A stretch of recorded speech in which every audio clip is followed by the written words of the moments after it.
Mine heritage empowering mine.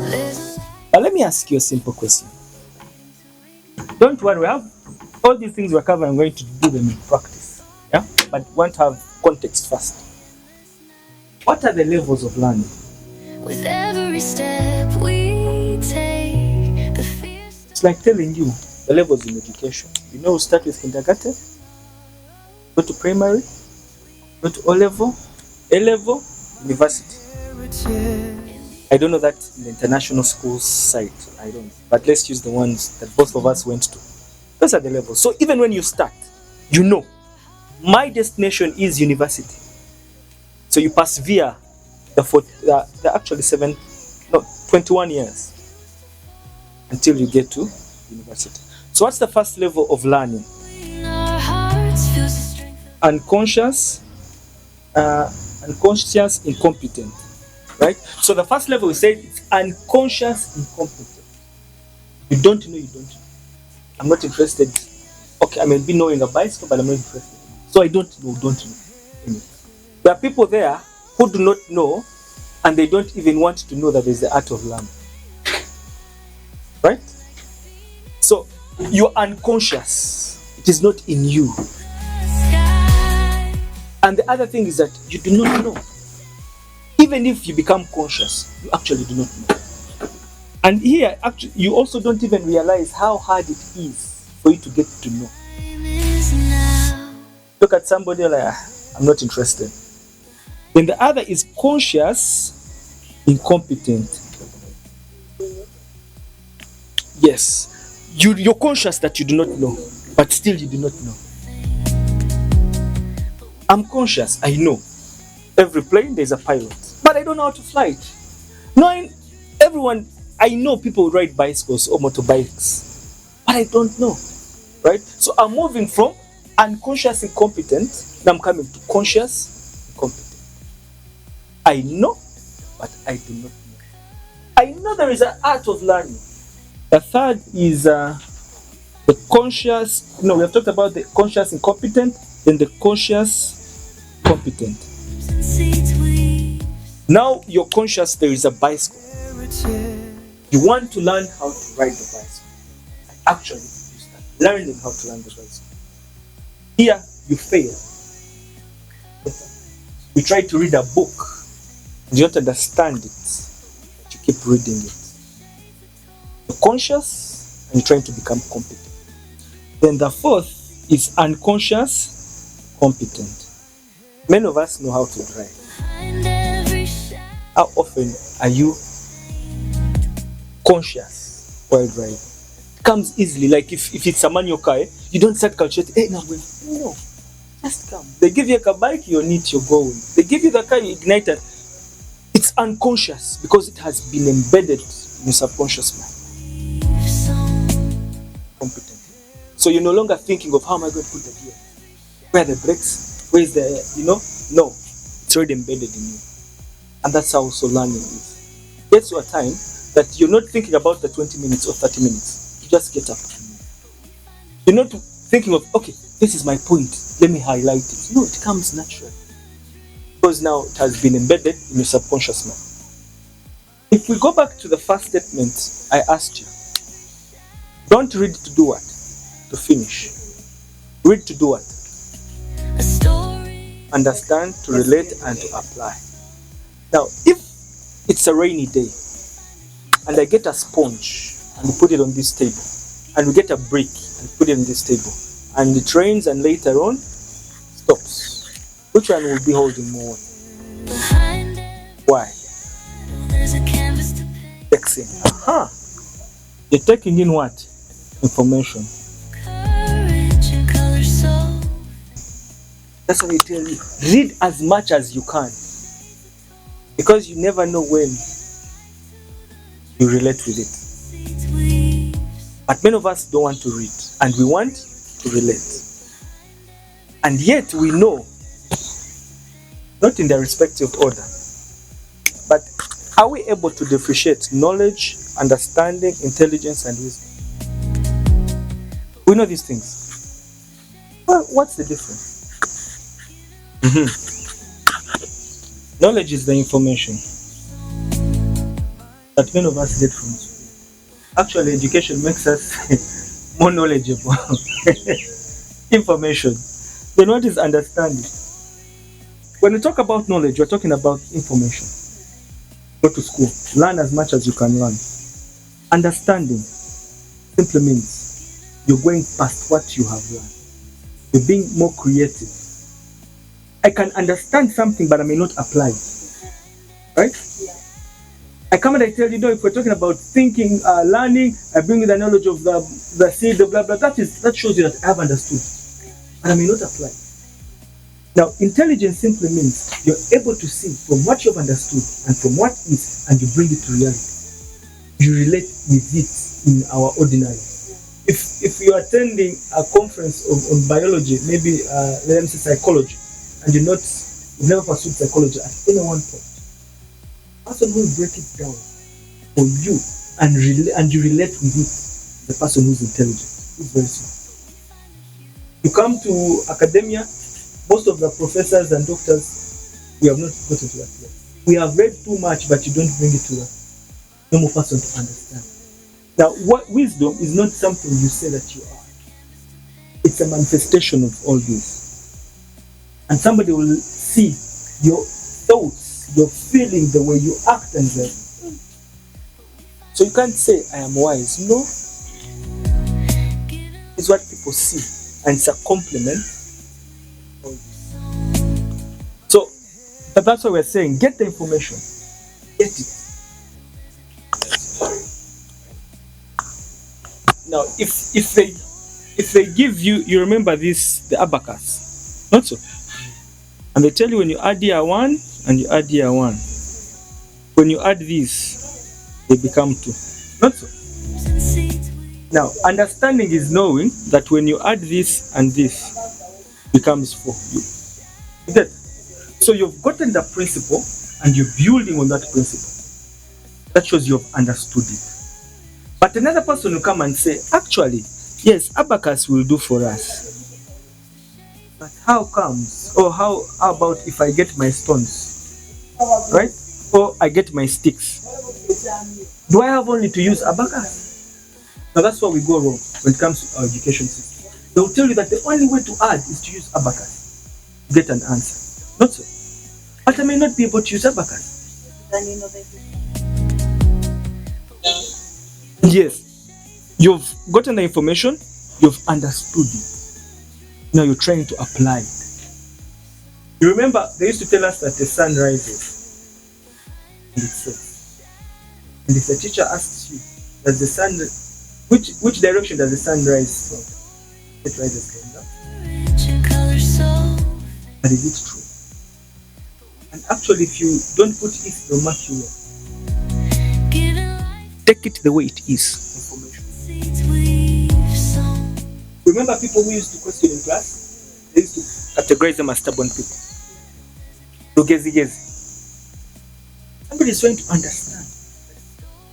But actually the sun doesn't even rise. Neither does it set. It doesn't move. So you see how we are stuck to some information that we have not gone ahead to understand. And ask the teacher, if you ask them, but tell me, how does it rise out of this? Many of us may not be known because it's a culture. So we have been brought up not to question. I'm very sure when you're studying, you had lecturers who tell you, if you don't give me what I've given you, I'm going to fail you. You had those stories. And that's still like this. So we are not learning. We're just being given information. But we're not going past that information. Now, when we go to understand cramming, it will take us to 3 levels. We have the conscious, unconscious, conscious. And this is how we store information. We have looked at the levels of learning, right? Now, cramming falls here. Conscious. And you know what consciousness is? It's subject to fluctuation. Every information you get the first time, it's here. But it has a stage that it has to undergo to get to the subconscious. And we shall cover it. Why is it, for example, let me give you an insight. Why is it when you are reading, you are never taught this? You learned it unconsciously or consciously. You start underlining, reading a book. Has it happened to you? Or you look for a marker? Or you come back here and write the 3 levels. I like. What you do? You become conscious. In your consciousness. And from the unconscious, it has to go to the subconscious. Once it sits in the subconscious, even just a trigger, you remember. That means you stored it very well. Swimming comes from repetition. You repeat different strokes. So when it comes to skills, practice is everything. You need to keep doing it. Look at these pilots. You know, they normally have assessment after 5 years. I've been driving. Driving. I don't know if they drive, if they fly. Flying those planes. But after 5 years, they have to test their competence. And yet we thought, the more you fly, the better you become. But it's not the better you become. Sometimes you go to the unconscious. You stop checking with the radar. 1 2 1 2 ready, 1 2 we're going to fly 5 minutes. Because you think you know and everything is set. So you lose out the skill. So for skills, repetition and practice is very important. Wisdom is this all, but it's seen in the eye of another person. That's after King Solomon. Was it King Solomon whom they brought those 2 ladies who were trying to fight for? Yes. And people were like, is why some will say, understanding, they understood. So we normally confuse. But even this other word, intelligence, came into 1865. And 1995, that's when the word intelligence was popularized by Daniel Goldman. So you see, it is new vocabulary.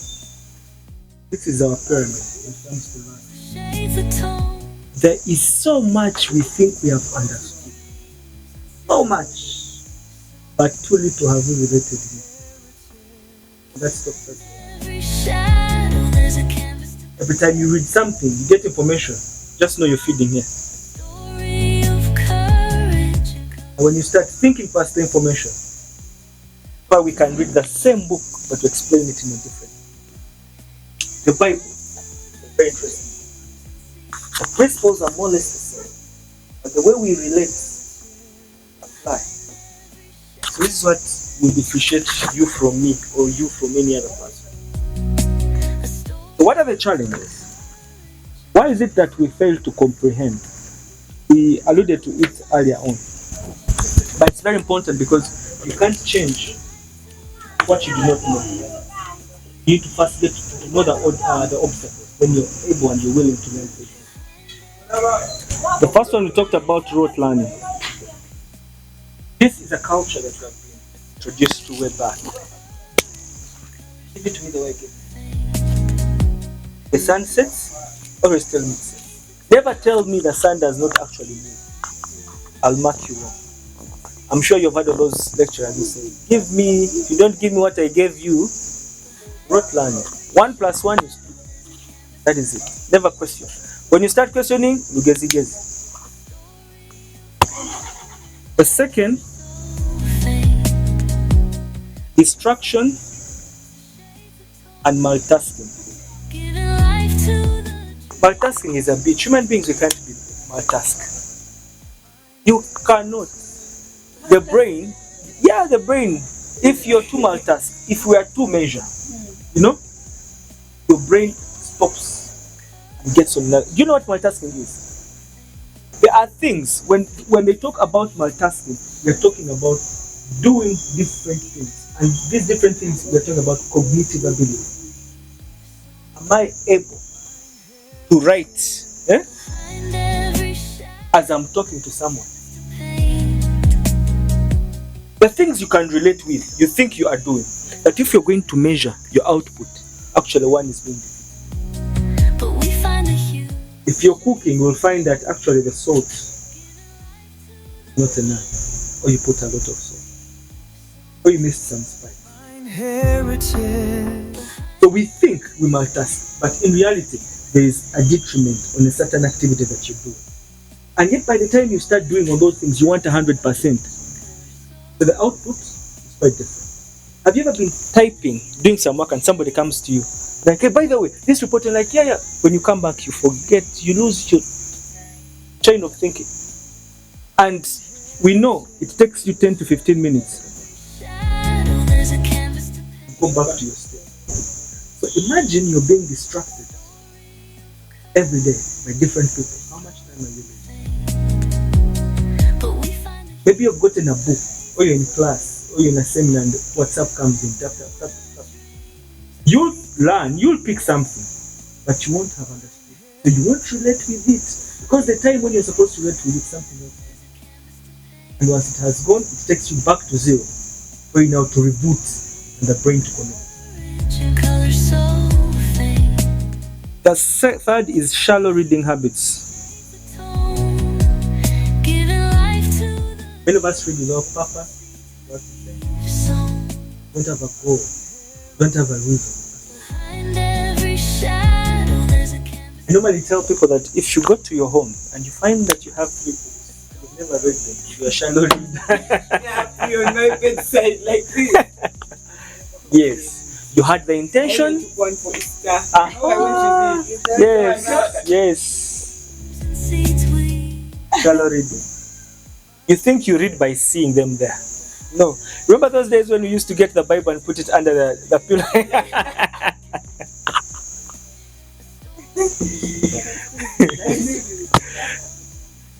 The fourth we talked about time. The pause.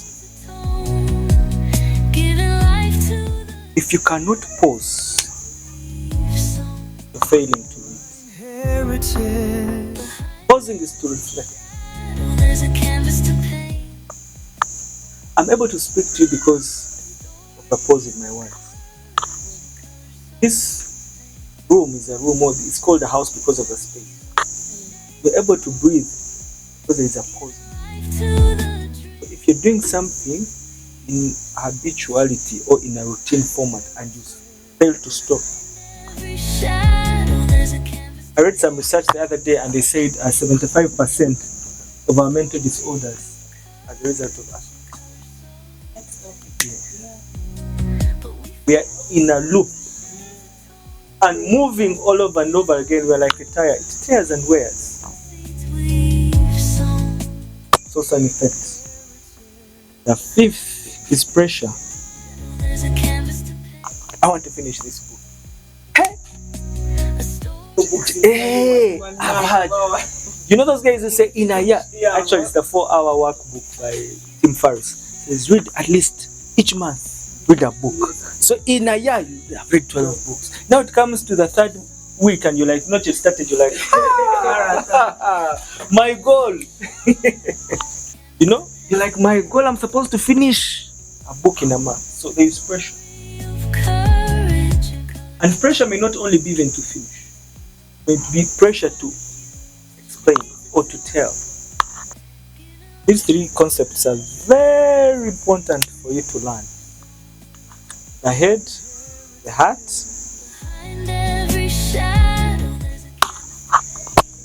the head does what? The head is for remembering. The heart, what gives value. And the hand is what you practice. And value always comes with emotion. Remember, we buy because of what? So every time you get information that you want to understand, my brain or my head has to remember. Heart has to value it. You value something based on your emotion. And the hand, that should be the mantra to get anything. You have to remember it, you have to value it, and you have to